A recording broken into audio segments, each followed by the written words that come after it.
வணக்க மக்களே, நாம் இந்த ஆரோக்கியமான பதிவில் நம்மளுடைய நரம்புகளை பலம் பெற வைத்துக் கொள்வதற்கு நம்ம என்னென்ன மாதிரியான ஆரோக்கியமான உணவுகளை எடுத்துக்கொள்ளணும், என்னென்ன மாதிரியான வாழ்க்கை நடைமுறைகளை கடைபிடிக்க வேண்டும் அப்படின்றத பற்றி பார்க்க போகிறோம். குறிப்பாக நம்ம ஒரு பழம் எடுத்துக்கொண்டாலே நரம்புகள் பலம் பெறும்னா அது எந்த பழம் நம்ம எடுத்துக்கணும் அப்படின்றதெல்லாம் தெளிவாக நம்ம தெரிஞ்சுக்குவோம். இப்போ வயதானவர்களுக்கு மட்டும்தான் நரம்பு தொடர்பான பிரச்சனைகள் வருதா, இளைஞர்களுக்கு வரலையான்னு கேட்டிங்கன்னா இளைஞர்களுக்கும் இப்போதான் நரம்புகள் தொடர்பான பிரச்சனைகள் வரதான் செய்யுது. பொதுவாக அனைவருக்குமே நரம்புகள் சார்ந்த பிரச்சனைகள் இருக்கும்போது அவங்களுடைய உடல்களில் வந்து நடுக்கம் ஏற்படும், சோர்வாக அவங்க இருப்பாங்க, களைப்பு, தலைவலி, நிலை தருமாற்றம், கால் மற்றும் கைகள் இருக்கக்கூடிய நரம்புகள் இழுக்கக்கூடிய தன்மை போன்ற பிரச்சனைலாம் உருவாகும். பொதுவாக நரம்புகளை பலம் பெற வைக்க வேண்டும் என்று நினைக்கிறவங்களாம் நரம்புகளுக்கு ஊட்டச்சத்து அதிகமாக தரக்கூடிய உணவுகளை எடுத்துக்கொள்ளணும். அந்த உணவுகளை பற்றி விளக்கமாக பார்ப்போம். அதை பற்றி பார்க்குறதுக்கு முன்னாடி இந்த வீடியோவுக்கு மட்டும் ஒரு லைக்கை கொடுத்துட்டு இந்த தகவலை உங்களுக்கு தெரிஞ்சவங்களுக்கும் ஷேர் பண்ணிவிடுங்க. ஏன்னா இது அவங்களுக்கும் பயனுள்ளதாக இருக்கக்கூடிய ஒரு ஆரோக்கியமான பதிவு தான். இது போன்ற அப்டேட்ஸ்கள் நீங்கள் தொடர்ந்து பார்க்குறதுக்கு நம்மளுடைய ஹெல்த் நியூஸ் தமிழ் சேனலை மறக்காமல் சப்ஸ்கிரைப் பண்ணி வச்சுக்கோங்க. பக்கத்தில் இருக்கக்கூடிய பெல் பட்டனையும் கிளிக் பண்ணி ஆல் அப்படின்ற ஆப்ஷனையும் செட் பண்ணி வச்சுக்கிட்டீங்க அப்படின்னா நாங்கள் போடக்கூடிய எல்லா அப்டேட்ஸும் உங்களுக்கு நோட்டிஃபிகேஷன் அடிக்கடி வந்து சேரும். சரி வாங்க மக்களே, இப்போ வீடியோக்குள்ளே போயிடலாம். அத்திப்பழத்தை நம்ம நரம்புகள் பலம் பெறுவதற்கு எடுத்துக்கலாம். இந்த ஒரு பழம் எடுத்துக்கொண்டாலே நரம்புகள் பலம் பெறுமான்னு கேட்டிங்கன்னா உறுதியாக நரம்புகள் வந்து பலம் பெற ஆரம்பிக்கும். அத்திப்பழம் சாப்பிடும்போது நரம்புகளுக்கு வந்து வலிமை கிடைக்குங்க. ஒட்டுமொத்த உடல் பலத்தையே அதிகரிக்கக்கூடிய சக்தி அத்திப்பழத்துக்கு உண்டு.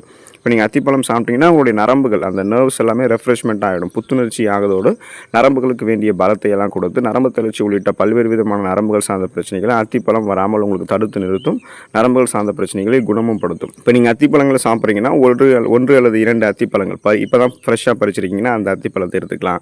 உலர வைக்கப்பட்ட அத்திப்பழத்தை எடுத்துக்கலாம். உலர வைக்கப்பட்ட அத்திப்பழத்தை வந்து தேன் போன்றவற்றில் ஊற வைத்தும் எடுத்துக்கலாம். பெரும்பாலும் வயதானவர்கள் வந்து இந்த உலர வைக்கப்பட்ட அத்திப்பழத்தை தேன் போன்றவற்றில் ஊற வைக்காமல் எடுத்துக்கிறது நல்லது. ஏன் அப்படின்னா ஒருவேளை உங்களுக்கு அந்த பிளட்டில் சுகருடைய அளவு வந்து வயசானதுக்கப்புறம் இன்க்ரீஸ் ஆகிடலாம். ஸோ நீங்கள் வந்து ஃப்ரெஷ்ஷாக பறிச்சிருக்கக்கூடிய அத்திப்பழம், உலர வைக்கப்பட்ட அத்திப்பழத்தை எடுத்துக்கலாம். மற்றவர்கள் வந்து தேனில் உலர வைக்கப்பட்ட அத்திப்பழத்தை ஊற வைத்து எடுத்துக்கலாம். இந்த மாதிரி வகைகள் நீங்கள் அத்திப்பழத்தை உணவுகளை சேர்த்துக்கொள்ளும் போது அத்திப்பழம் உங்களுடைய நரம்புகளுக்கு பலம் கொடுக்கும். பிரண்டை கீரையை வந்து நீங்கள் நரம்புகள் பலம் பெறுவதற்கு எடுத்துக்கொள்ளலாம். உடல் நரம்புகளை நன்கு வலுப்படுத்தக்கூடிய சக்தி இந்த பிரண்டை கீரைக்கு இருக்குங்க. பிரண்டை கீரையை நீங்கள் உணவுகளை சேர்த்துட்டு இருக்கீங்க அப்படின்னா உடலுக்கு பலம் கொடுக்கறதோடு மட்டும் இல்லாமல் உங்களுடைய நரம்புகளையுமே அது வலுப்படுத்தும். அது மட்டும் இல்லாமல் இந்த பிரண்டை கீரையை நீங்கள் வாரத்தில் 2 முறை சமைத்து எடுத்துக்கிட்டீங்க அப்படின்னா நரம்பு சம்மந்தப்பட்ட பிரச்சனைகளை வராமல் தடுக்கலாம். நரம்பு சம்மந்தப்பட்ட பிரச்சனைகளை குணப்படுத்துவதற்கும் முன்பே வராமல் தடுக்கிறதுக்கும் இந்த இரண்டுக்குமே வந்து பார்த்தீங்கன்னா பிரண்டை கீரையை நீங்கள் சமைத்து எடுத்துக்கொள்ளலாம். வாரத்தில் 2 தடவை.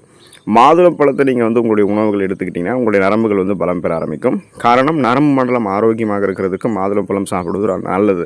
இப்போ மாதுளம்பழம் எப்படி உங்களுடைய நரம்புகளை பலப்படுத்துதுன்னு பார்த்தீங்கன்னா, மாதுளம்பழம் நீங்கள் சாப்பிடும்போது அது உங்களுடைய உடல் சூட்டை வந்து தணித்து உடலுக்கு வந்து குளிர்ச்சியை கொடுக்குது. ஸோ மாதுளம்பழம் வந்து நரம்பு தொடர்பான அந்த பிரச்சனைகளை சரி செஞ்சு உடலை பலப்படுத்தும். ஹீட் ஆகாமல் அதை வந்து உங்களுக்கு ரெடியூஸ் பண்ணி மாதுளம்பழம் வந்து உங்களுடைய உடல் நரம்புகளை வந்து வலுப்படுத்தும், உங்களுடைய உடலையுமே பலப்படுத்தக்கூடியதாக இருக்குது. கூடுமான வரைக்கும் நீங்கள் மாதுளம்பழத்தை அப்படியே அதனுடைய விதைகளை முழுமையாக சாப்பிடணும். ஜூஸாக எடுத்துக்கொள்ளக்கூடிய பட்சத்தில் சர்க்கரை சேர்த்துக்காமல் எடுத்துக்கிறது நல்லது. இயற்கையான அதோட இனிப்பை வந்து நீங்கள் பருகணும். நரம்புகள் பலம் பெறுவதற்கு நீங்கள் நெல்லிக்காய் உங்களுடைய உணவுகள் வந்து எடுத்துக்கொள்ளலாம். நெல்லிக்காய் பற்றி தெரியாதவங்க வந்து இருக்க மாட்டாங்க. நெல்லிக்காய் சாப்பிடும்போது உடலுக்கு தேவையான ஸ்ட்ரென்த், அந்த பலத்தை வந்து நெல்லிக்காய் கொடுக்கும். நெல்லிக்காய் சாப்பிடும்போது நம்மளுடைய நர்வ் சிஸ்டம், நரம்பு மண்டலம் வந்து வலுப்பெற ஆரம்பிக்கும். நெல்லிக்காய் சாப்பிடும்போது உடலுக்கு வந்து இம்யூன் பவர் கிடைக்கும், நோய் எதிர்ப்பு சக்தி திறன் கிடைக்கும் போது நமக்கு இருக்கக்கூடிய சாதாரணமான நோய்களான சளி, காய்ச்சல், இருமல், தலைவலி இந்த மாதிரி நோய்களை குணப்படுத்திக்கலாம். சீசனலாக புதுசாக அட்டாக் ஆகக்கூடிய பாக்டீரியா, வைரஸ் போன்ற பருவகால தொற்று வியாதிகளுமே நம்ம வராமல் தடுத்துக் கொள்ளலாம். நெல்லிக்காய் மேலும் வந்து நரம்பு தளர்ச்சி உள்ளிட்ட பல்வேறு விதமான நரம்புகள் சார்ந்த பிரச்சனைகளை வராமல் தடுத்து குணப்படுத்தி நரம்பு மண்டலத்தையுமே ஆரோக்கியமாக வைக்கும். வெற்றிலேயே நம்ம நரம்புகள் பலம் பெறுவதற்கு எடுத்துக்கொள்ளலாங்க. வெற்றிலை நம்ம மென்று சாப்பிடும்போது நரம்பு சம்பந்தப்பட்ட பிரச்சனைகள் வந்து வராமல் தடுக்கப்படுகிறது. வெற்றிலையை நம்ம சாப்பிடும்போது நமக்கு நல்லா பசி எடுக்க ஆரம்பிக்கும்.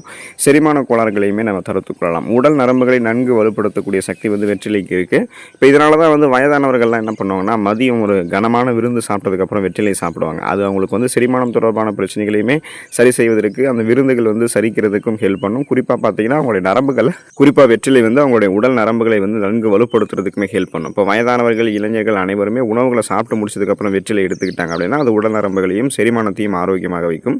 இப்போ கண் நரம்புகள் பலம் பெறுவதற்கு நம்ம முருங்கைக்கீரையை வந்து உணவுகள் எடுத்துக்கலாங்க. பொதுவாக முருங்கைக்கீரைக்கு நரம்புகளை வலுப்படுத்தக்கூடிய சக்தி வந்து அதிகமாகவே இருக்குது. பலவிதமான சக்தியை தரக்கூடிய கண் கண்ட மருந்து அப்படின்னு முருங்கைக்கீரையை நம்ம குறிப்பிடலாம். வாரத்திற்கு 2 அல்லது 3 முறை முருங்கைக்கீரையை சமைத்து நம்ம எடுத்துக்கிட்டோம் அப்படின்னா நரம்புகளுக்கு அது பலத்தை கொடுத்து நரம்பு சம்பந்தப்பட்ட பிரச்சனைகளை வராமல் தடுக்குது. முருங்கைக்கீரை குறிப்பாக அந்த கண் நரம்புகளை பாதிக்கக்கூடிய செல்கள் ஏதாவது இருந்துச்சுன்னா அந்த செல்களை வந்து அழிச்சு முருங்கைக்கீரை சாப்பிடும்போது அந்த கண் நரம்புகளை நமக்கு அது வந்து பலப்படுத்தும். பேரிச்சம்பழத்தை நம்ம நரம்புகள் பலம் பெறுவதற்கு எடுத்துக்கொள்ளலாம். பேரிச்சம்பழத்தை நம்ம பாலில் சேர்த்து சாப்பிடும்போது உடலுக்கு தேவையான ஸ்ட்ரென்த்தை வந்து நமக்கு இந்த பேரிச்சம்பழம் வந்து கொடுக்கும். ஸோ சூடான பாலில் பேரிச்சம்பழத்தை நம்ம அரைத்து எடுத்துக்கணும். இதை நம்ம சாப்பிடும்போது நம்மளுடைய நரம்புகள் மட்டும் கிடையாது, எலும்புகளும் நமக்கு பலம் பெறும், உடல் உறுதியாக இருக்கும். ஸோ இந்த பேரிச்சம்பழத்தை நம்ம சூடான பாலில் அரைத்து எடுத்துக்கொள்ளும் போது பலகீனமான உடல் கூட பலம் பெற ஆரம்பிக்கும். ஃபார் எக்ஸாம்பிள், இப்போ நீங்கள் ஏதாவது நோய்வாய்ப்பட்டு உங்களுடைய உடல் எடை ரொம்பவே மெலிந்து காணப்படுது, பலம் இழந்து காணப்படுதுன்னா அந்த நோய்களிலிருந்து விடுபட்டதுக்கு அப்புறம் உங்களுடைய உடல் எடையை வந்து நீங்கள் மீண்டும் பழைய நிலைமைக்கு வந்து திடகாத்திரமாக மாற்றிக்கணும் அப்படின்னா நீங்கள் சூடான பாலில் பேரிச்சம்பழத்தை அரைத்து எடுத்துக்கலாம். ஸோ இந்த பேரிச்சம்பழம் உடலில் இருக்கக்கூடிய தசைகள், எலும்புகள், நரம்புகளை வலுப்படுத்தி ஒட்டுமொத்தமாக உங்களுடைய உடலுக்கு ஆற்றலை கொடுத்து உடலை வந்து உறுதிப்படுத்தும். ஸோ அப்போ நரம்பு தளர்ச்சி உள்ளிட்ட எந்த பிரச்சனையுமே பேரிச்சம்பழம் உங்களுக்கு வந்து வர வைக்காது. பழங்கள் எடுத்துக்கொள்ளும் போது நம்மளுடைய உடல் நரம்புகள் வந்து பலமாக இருக்குங்க. குறிப்பாக வயதானவர்கள் வந்து தினமும் ஏதாவது ஒரு பழங்களை சாப்பிடுவதன் மூலமாக நரம்பு சம்பந்தப்பட்ட பிரச்சனைகள் வந்து விடுபடலாம். இப்போ 50-60 வயதிற்கு மேற்பட்டவர்கள் வந்து பழங்கள் எடுத்துக்கொள்ளும் போது சர்க்கரையினுடைய அளவு குறைவாக இருக்கக்கூடிய பழங்களாக எடுத்துக்கணும். இல்லைன்னா அவங்களுக்கு வந்து ரத்தத்தில் சர்க்கரையினுடைய அளவு அதிகரிக்கிறதுக்கும் வாய்ப்பு இருக்குது.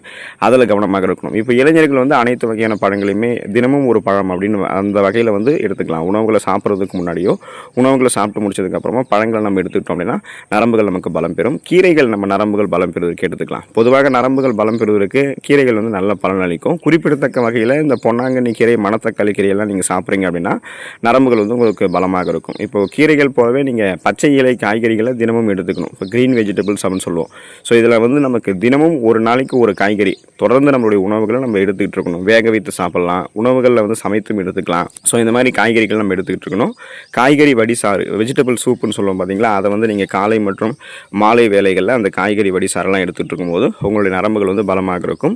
விதைகள் மற்றும் நட்ஸ் நீங்கள் நரம்புகள் பலம் பெறுவதற்கு எடுத்துக்கொள்ளலாம். குறிப்பாக பார்த்தீங்க அப்படின்னா அந்த வால்நட்ஸு, பாதாம் பருப்பு, ஆளு விதைகள் போன்றவையெல்லாம் அத்தியாவசியமான கொழுப்பு அமிலங்களை கொண்டிருக்கு. இந்த கொழுப்பு அமிலங்கள் தான் ஆரோக்கியமான சருமம் மற்றும் நரம்புகள், உயிரணு சவ்வுகளை பெறுவதற்கு உதவிகரமாக இருக்குது. அதோடு இந்த விதைகள் மற்றும் நட்ஸில் விட்டமின்கள், கனிமச்சத்துக்கள் மற்றும் புரோட்டீன் போன்றவையும் அதிகமாக நிறைந்திருக்கு.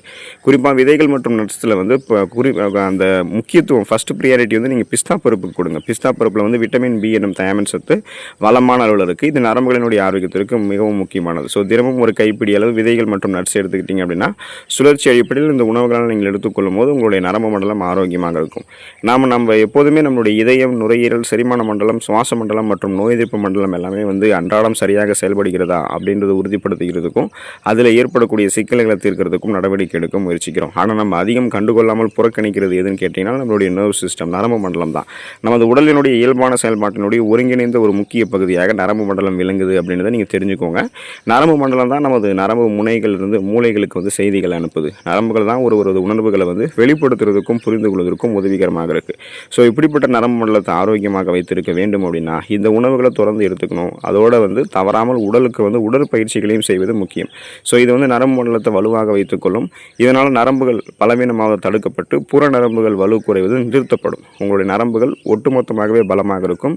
நரம்பு தளர்ச்சி உள்ளிட்ட பல்வேறு விதமான நரம்புகள் சார்ந்த பிரச்சனைகள் நீங்கள் விடுபடலாம். ஸோ தொடர்ந்து இந்த உணவுகள் எடுத்துக்கோங்க. உடற்பயிற்சி செய்து கொண்டே இருங்க.